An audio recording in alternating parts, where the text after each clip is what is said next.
நடத்திட்டு இந்த கோரிக்கை கொண்டு கொடுத்தோம். கோரிக்கை கொடுத்த உடனே திமுக என்ன பண்ணுச்சுன்னா, நாங்கள் வந்து கொஞ்சம் கோரிக்கைகள்லாம் வந்து நிறைவேற்றி தரணும்னு எங்கள்கிட்ட சொன்னாங்க. ஆதரவு கொடுத்தோம். ஆனால் கரும்பு டன்னுக்கு 4000 ரூபா கேட்டோம், நிறைவேற்றவே இல்லை.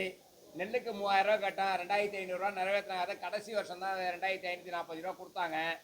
அதேமாரி நிறைய கோரிக்கைகள் வந்து அவங்க ஒரு சில சின்ன சின்ன கோரிக்கைகள் நிறைவேற்றப்படவில்லை, பெரிய கோரிக்கைகள் நிறைவேற்றப்படலை. ஆனால் வேளாண்மை பட்ஜெட் கொண்டு வந்தாங்க. இந்தியாவில் எந்த மாநிலத்திலையும் வேளாண்மை பட்ஜெட்டை கொண்டு வரவே இல்லை, எந்த கட்சியும் கொண்டு வரல. ஆனால் தமிழகத்தில் திமுக கொண்டு வந்தது. அதனால் நாங்கள் கேட்ட பிரதான கோரிக்கை வேளாண்மை பட்ஜெட்டை கொண்டு வரணும், விவசாயியுடைய வாழ்வாதாரம் சிறப்பதற்கு நிறைய திட்டங்களை வகுக்கணும் அப்படின்னு சொல்லியிருந்தோம். அதை கொண்டு வந்தாங்க. அதனால் நாங்கள் ஆதரவு தெரிவித்தோம். அந்த ஆதரவு அடிப்படையில் 60% செஞ்சுருக்காங்க.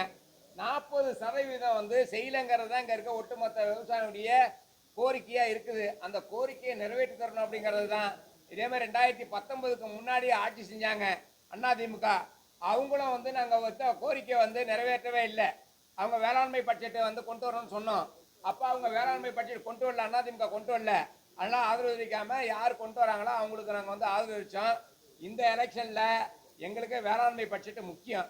அது திமுக கொண்டு வந்தாலும் சரி, அதிமுக கொண்டு வந்தாலும் சரி, வேளாண்மை பட்ஜெட்டு எங்களுக்கு அவசியம். கடன் தள்ளுபடி அவசியம்.